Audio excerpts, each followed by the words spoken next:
Hello students, आप सभी लोगों का मेरे YouTube channel Prayag science classes में स्वागत है।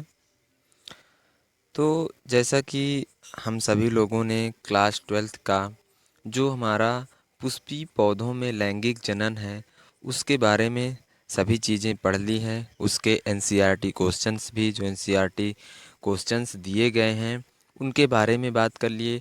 अब हम लोगों ने यहाँ पर कुछ इस चैप्टर से रिलेटेड आपकी एक टेस्ट सीरीज स्टार्ट की है, जिसमें लगभग आपके 100 क्वेश्चन करवाए जाएंगे जो आपके एग्ज़ाम के पॉइंट ऑफ व्यू से बहुत ही अधिक इम्पॉर्टेंट हैं। या फिर आपका बोर्ड एग्ज़ाम हो या फिर आपका एंट्रेंस एग्ज़ाम हो, एज आ बीएससी नर्सिंग या फिर बीएससी और अदर जो आपके एग्ज़ाम्स हैं उनसे रिलेटेड मोस्ट इम्पॉर्टेंट क्वेश्चन है। तो बिना समय गंवाए चलिए हम लोग देखते हैं कि इसमें जो पहला क्वेश्चन आपका है ये है, वह स्थान जहाँ वह स्थान जहाँ बीजांड ग्रंथ बीजांड से जुड़ा रहता है कहलाता है। यानी कि हमें बताना है कि बीजांड ग्रंथ वह स्थान जहाँ बीजांड ग्रंथ बीजांड से जुड़ा रहता है। यानी कि ये जो बीजांड ग्रंथ है ये ओव्यूल से, ये जो बीजांड है इससे किस स्थान से जुड़ा रहता है। ऑप्शन है आपका, ऑप्शन नंबर ए दिया गया है निभाग यानी कि चैलासा, ये ऑप्शन नंबर बी बीजांड द्वार, ऑप्शन नंबर सी बीजांड काय, ऑप्शन नंबर डी नाभिका। तो दोस्तों इसका जो सही आंसर है वो है आंसर ऑप्शन नंबर डी यानी कि नाभिका। आपको मैं बता दूं कि जो बीजांड ग्रंथ होता है जिसे हम लोग फिनिकल बोलते हैं, ठीक है, तो ये बीजांड से ओव्यूल से नाभिका नामक स्थान से जुड़ा होता है या फिर इसे हाइलम कहते हैं, या फिर इसे हाइलम कहते हैं। इस स्थान से यह जुड़ा होता है। अब नेक्स्ट क्वेश्चन है, पराग नलिका का बीजांड द्वार पराग नलिका का बीजांड द्वार से बीजांड काय में प्रवेश कहलाता है। यानी कि जो हमारी पराग नलिका होती है, जो पोलन ट्यूब होती है, ये पोलन ट्यूब ये जो पोलन ट्यूब है इसका बीजांड द्वार से बीजांड काय में यानी कि माइक्रोपाइल से आपका न्यूसिलस में प्रवेश क्या कहलाता है। तो ऑप्शन नंबर ए दिया गया है पोरोगैमी, ऑप्शन नंबर बी दिया गया है dichogamy, option number C xenogamy और ऑप्शन नंबर डी मीजोगैमी। तो दोस्तों बताइए इसमें कौन सा सही होगा। तो ये जो आपका दूसरा क्वेश्चन है इसमें आपसे पूछा गया है कि बीजांड द्वार से बीजांड काय में प्रवेश जो है वो पराग नलिका का क्या कहलाता है। तो वो कहलाता है पोरोगैमी। Option number A is the right answer. तो अब नेक्स्ट, बिना निषेचन के फल के विकास को कहते हैं। दोस्तों ये सारी टॉपिक बिना निषेचन के विकास के फल को क्या कहते हैं या फिर अदर जितने भी इससे रिलेटेड टॉपिक हैं हम लोगों ने इससे पहले के वीडियो में जो इसके चैप्टर नंबर सेकेंड यानी कि पौधों में पुष्पीय पौधों में लैंगिक जनन का चैप्टर है, इसमें हम लोगों ने पार्ट बाय पार्ट करके इसे पढ़ा है। तो उसमें ये सारी चीज़ें जो इसके लेक्चर हैं, जो थ्योरीज़ हैं, सारी चीज़ें वहाँ पे कवर की गई हैं। तो यदि आप लोग नहीं देखे हैं वो वीडियो तो पहले आप वीडियो जाके देखिए, उसके बाद क्वेश्चन सॉल्व कीजिए। तो पहली चीज़ ये है दोस्तों, यहाँ पे दिया गया है कि बिना निषेचन के फल का विकास कहते हैं। बिना निषेचन फल के विकास को क्या कहते हैं। देखिए ऑप्शन नंबर ए अनिषेक जनन, ऑप्शन नंबर बी अनिषेक फलन, option number C agamospermy, option number D heterostyly. तो दोस्तों बताइए बिना निषेचन के फल को क्या कहते हैं। तो मैं आपको बता दूं कि बिना निषेचन के फल को कहते हैं अनिषेक फलन। दोस्तों यदि किसी भी फ्लावर में, किसी भी पुष्प में बिना निषेचन के ही फल का विकास हो रहा है तो वो क्या कहलाता है? अनिषेक फलन। यदि बिना निषेचन के भ्रूण का निर्माण हो रहा है तो क्या कहलाता है? अनिषेक जनन। ठीक है। लेकिन अगर वहीं पे बिना निषेचन के सीधा फल का निर्माण हो जा रहा है, यानी कि आपका बिना फर्टिलाइजेशन हुए ही फ्रूट बन जा रहा है, तो वह आपका कहलाता है अनिषेक फलन। अब नेक्स्ट देखिए, अगला क्वेश्चन है, जब एक भ्रूण कोश में भ्रूण की संख्या एक से अधिक होती है तब उस स्थिति को कहते हैं। यानी कि भ्रूण कोश में जब किसी भी एम्ब्रियो सैक में जब किसी एम्ब्रियो सैक में एम्ब्रियो की संख्या जब किसी एम्ब्रियो सैक में एम्ब्रियो की संख्या एक से अधिक हो, एक से क्या हो? अधिक हो। वो दो हो सकती है, तीन हो सकती है, चार हो सकती है, लेकिन एक से अधिक होना चाहिए। तब हम उस स्थिति को क्या कहते हैं? देखिए, option number A embryogeny, option number B amphimixis, option number C agamospermy, option number D दिया है पॉली एम्ब्रियोनी। तो दोस्तों, इसका राइट आंसर होगा option number D polyembryony. जब किसी भी भ्रूणकोश में भ्रूण की संख्या एक से अधिक होती है तो उसे दोस्तों कहा जाता है बहुभ्रूणता। क्या कहा जाता है? बहुभ्रूणता कहा जाता है, और इसे ही पॉली एम्ब्रियोनी भी कहते हैं। ठीक, पॉली एम्ब्रियोनी भी इसे ही कहते हैं। ठीक है दोस्तों। अब नेक्स्ट अगला क्वेश्चन यानी पांचवा क्वेश्चन है कि 100 परागकण बनने के लिए कितने अर्धसूत्री विभाजन की आवश्यकता होगी? काफ़ी इंटरेस्टेड क्वेश्चन है दोस्तों, कि इसमें बताया गया आपको कि यदि हमें 100 पोलन ग्रेन की आवश्यकता है, 100 पोलन ग्रेन की आवश्यकता है, इतने पोलन ग्रेन हमें बनाना है, तो हमें कितने अर्धसूत्री विभाजन करने होंगे, यानी हमें कितने मियोसिस डिवीज़न करने होंगे। दोस्तों, मैं आपको बता दूं कि अर्धसूत्री विभाजन में किसी भी कोशिका में जब अर्धसूत्री विभाजन होता है तो एक अर्धसूत्री विभाजन के फलस्वरूप कोशिका से 4 अगुणित कोशिकाएं बनती हैं।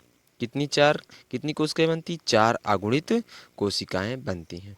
तो यदि हमें 100 परागकण बनाने हैं तो इसमें देखिए आपको 25 अर्धसूत्री विभाजन करने पड़ेंगे। Option number C is the right answer. अब नेक्स्ट, एक आवृतबीजी पौधे में सबसे अधिक अगुणित कोशिकाएं मिलती हैं।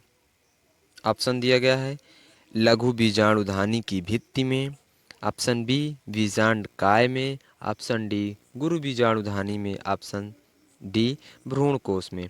यानी लघु बीजाणुधानी की भित्ति में पहला नंबर क्या दिया गया है ऑप्शन में?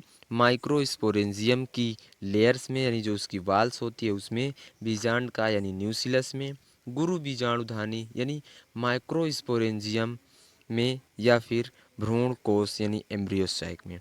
तो दोस्तों, जो छठा क्वेश्चन है इसमें आपसे पूछा गया है कि जो आवृतबीजी पौधे होते हैं उनमें सबसे अधिक अगुणित कोशिकाएं किस में मिलती हैं? तो इसका जो सही आंसर है दोस्तों वो ऑप्शन डी होगा, भ्रूण कोश में। आप लोगों ने पढ़ा होगा कि किसी भी भ्रूण कोश में जब हम लोग एक मेच्योर भ्रूण कोश की बात करते हैं तो आप लोग देखते हैं कि इसमें जो है कि 3 कोशिकाएं आप देखेंगे कि इधर ऊपर की ओर होती हैं, यानी निभाग की ओर पाई जाती हैं, और 3 कोशिकाएं यहाँ पर आप देखेंगे नीचे की ओर पाई जाती हैं। 3 कोशिकाएं नीचे की ओर पाई जाती हैं इस प्रकार से दोस्तों, इस प्रकार से, और 2 कोशिकाएं आपको देखेंगे यहाँ पर 2 न्यूक्लियस इस प्रकार से होते हैं। तो इस भ्रूण कोश में हम देखेंगे कि सबसे ऊपर जो हैं ये आपकी प्रतिमुख कोशिकाएं कहलाती हैं। क्या कोशिकाएं? कौन सी कोशिकाएं कहलाती हैं दोस्तों? प्रतिमुख यानी कि एंटीपोडल सेल्स कहलाती हैं। और वहीं पर ये नीचे की ओर जो साइड साइड की अगल बगल की कोशिकाएं हैं ये सिनर्जिड सेल्स कहलाती हैं। ये सिनर्जिड्स कोशिकाएं यानी सहायक कोशिकाएं कहलाती हैं।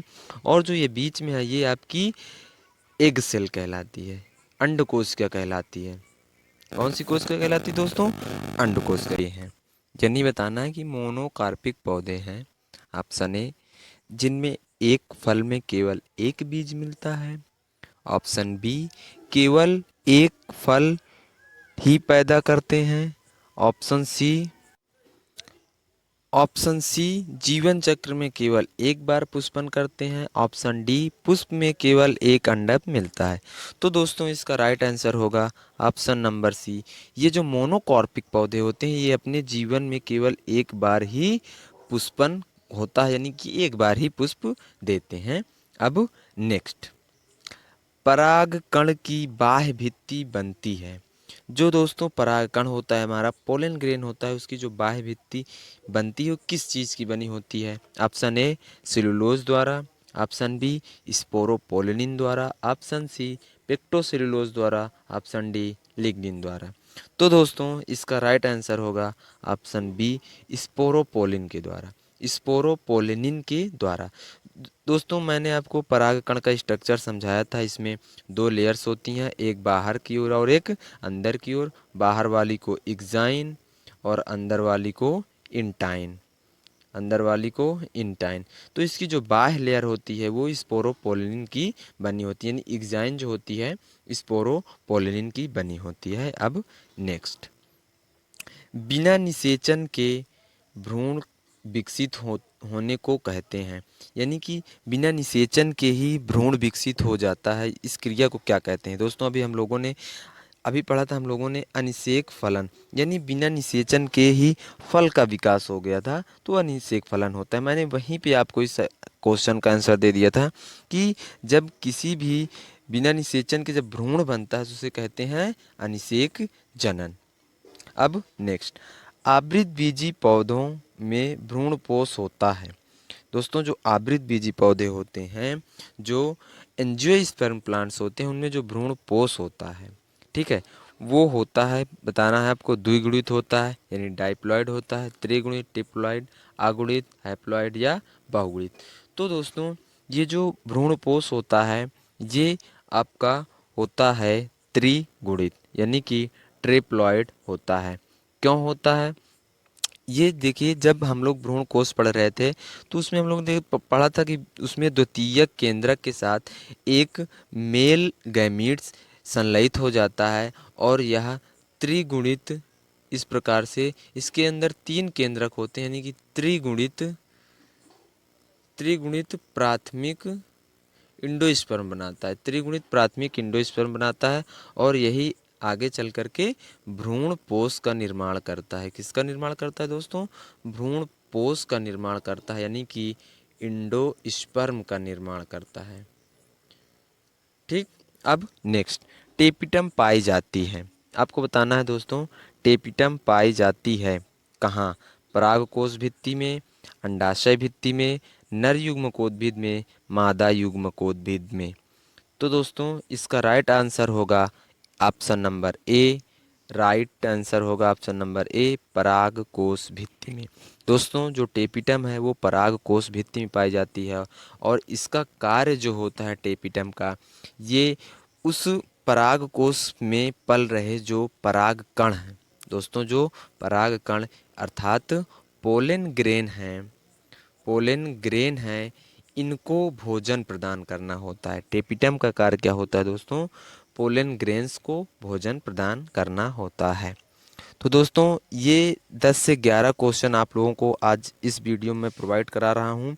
अब इसके आगे के क्वेश्चन जो है हम लोग अगले वीडियो में देखेंगे। दोस्तों मैं आपको यहाँ बता दूँ कि इस चैप्टर से रिलेटेड लगभग 100 क्वेश्चन हम लोग कवर करेंगे, जिससे कि कोई भी टॉपिक छूटे ना और आप लोगों की एग्ज़ाम के बेस से अच्छी तैयारी हो जाए। चलिए दोस्तों, धन्यवाद, मिलते हैं अगले वीडियो में।